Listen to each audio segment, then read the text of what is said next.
Wubba-lubba-dub-dub! Yeah. Rick and Morty. In my people's planet, that means I'm in great pain. Help me. Yes. Allow me to grab some of my potion. Your pain juice. Mm-hmm. Anyway, we're talking Rick and Morty Season 7. Yeah. Yeah. Comes out in a couple days from filming now. It does. We'll hopefully have this to you prior to that. I hope so. I mean, that's the goal. If it's not, it is what it is. It is what it is. That's all right. But what are we looking forward to in Season 7? I'm looking forward to the continuation of the story of them chasing Rick Prime.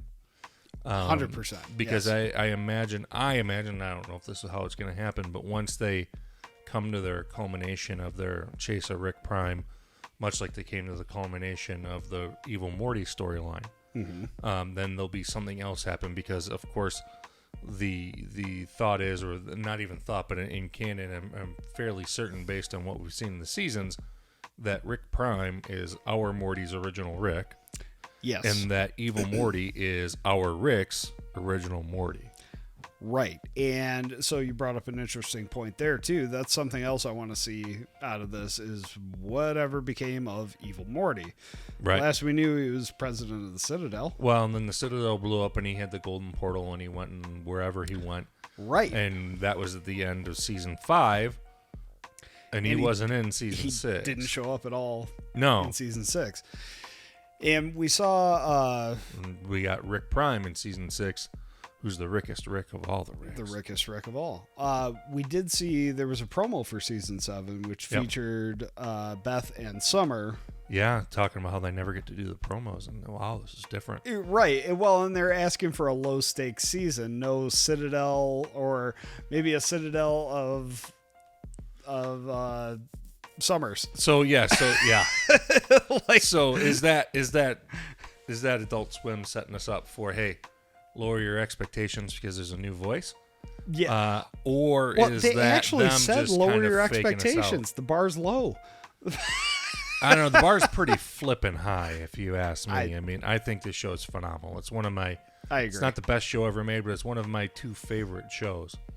Wow. That's saying a lot. Ted Lasso and Rick and Morty, completely different.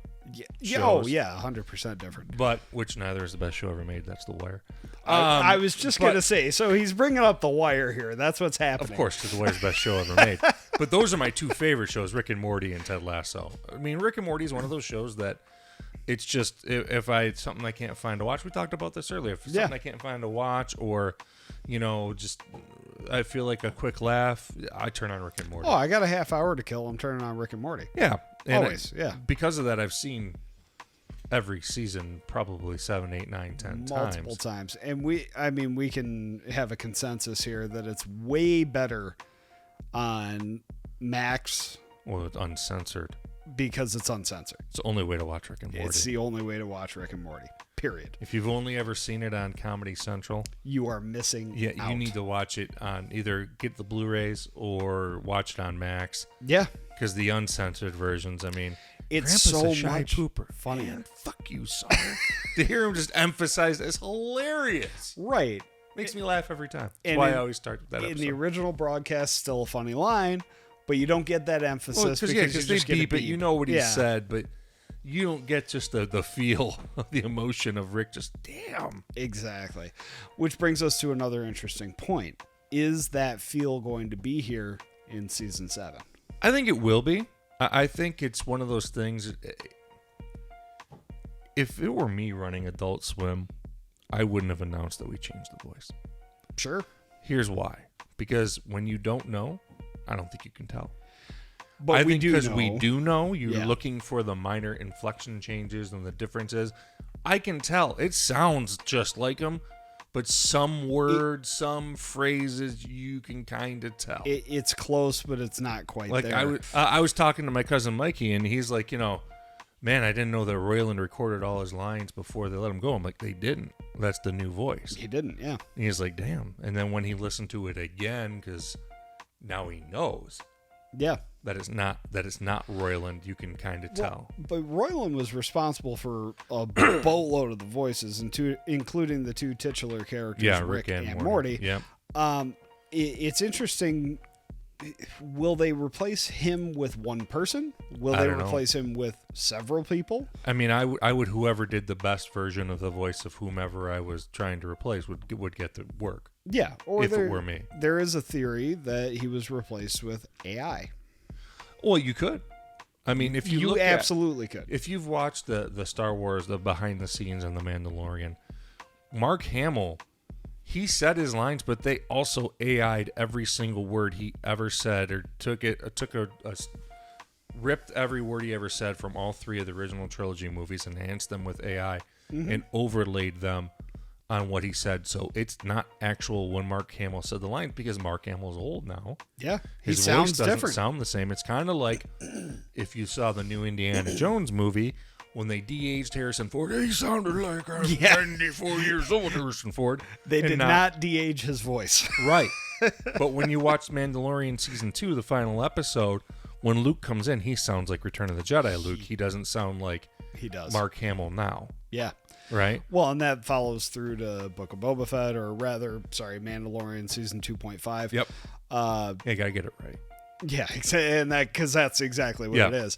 But it carried on to that, and it's younger Luke. You hear Mark Hamill as he would have been back then. Right. So they may have. I mean, if I'm Adult Swim, now that could set up an interesting lawsuit with IP rights and all that good stuff. That's kind of the crux of the whole writers' strike right now, or Right, rather, well, the then- writers' strike is settled, but That's the actors, settled. Yeah. Well, sure. Actors and writers. It was about using AI imagery and voices. yeah, Because you could use someone in perpetuity. yeah, exactly. With that, you could make a, if you had a digital image of James Gandolfini, you could make another season of The Sopranos, 100%. and he's passed away for 5 years. Well, the technology's there now. It is now. It wasn't when he was alive. Yeah, But that could be. I mean, if it were me, if I was doing it and I didn't have, and I thought I legally could do it, why wouldn't you AI his voice? Not saying it's the right thing to do ethically. no, I'm I was saying- going to say that's a big ethical debate. Right Correct. there, for Ethically, sure. it's the wrong thing to do. Yeah, But if you're the company, and you want to companies keep. always act ethically. Well, yeah, right. But you want to keep cranking this thing out because it's making money. If for I'm you. Roiland and if they approach me and say, "Hey, we're going to pay you for your likeness in the AI voice, Okay. we just don't want you around the set because we don't like you," which Well- apparently he hasn't been around for a few years. Okay, but with that said, I mean, there's microphones. He can voice it from home. Sure, It's an he animated show.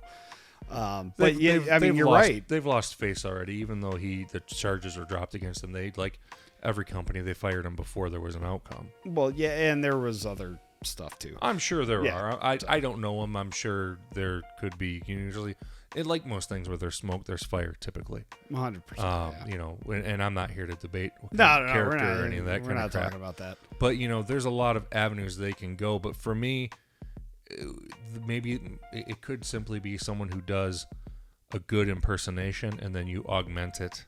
Sure. Well, With Roiland. his other show, Solar was Opposites. Solar Opposites. They replaced him in that. Previous, their last season. Yeah, and a lot of people didn't like it. Yeah.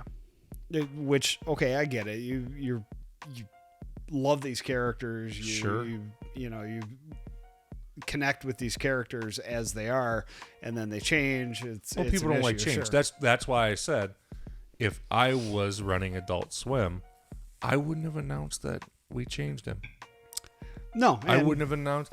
Now, of course, in today's society, they had to say for them that they have to. fired him, Yeah. right? But I wouldn't have necessarily said that we didn't film. Oh no, maybe we recorded 7 with him before we fired him. I wouldn't have let the cat out of the bag until after the season was over to see the response. See, I would have gone an episode or two, and then, yeah, hey, so by the way, That's not Justin Roiland. yeah, glad you love it, Yeah. but that's not your original Rick and Morty. Yeah. So, we'll see. I mean, I've seen some early reviews where people are already bagging on the show, and then some people are saying it's a lot of Yeah. fun, but it's not groundbreaking like it used to be. Well, okay. It's not. You're year 7. Yeah, it's not it's- going to break ground. No, it's what's it going to break its own ground that it's already done? I mean, it could potentially, but Sure. it's not going. I to. expect It's- that I'm going to love it because I love the show. Me too. And I'm I, gonna love it. I don't care. I love Rick and Morty. I can't wait to see it. I can't wait to see how the fight with Rick Prime goes, how that gets pursued, what new shenanigans they get into. Maybe we'll get a Citadel of Summers. Maybe we'll see Evil Morty. Yeah. I don't know, but it looks dope. Swole Jerry. Yes, you know? Swole Jerry. That's funny. I mean, ultimately, when it comes down to it, Justin Roiland was voicing. But Dan Harmon's the one who's writing. And Dan Harmon is the heart of the show. Yeah. Plain and simple. 100%. And Dan's still around.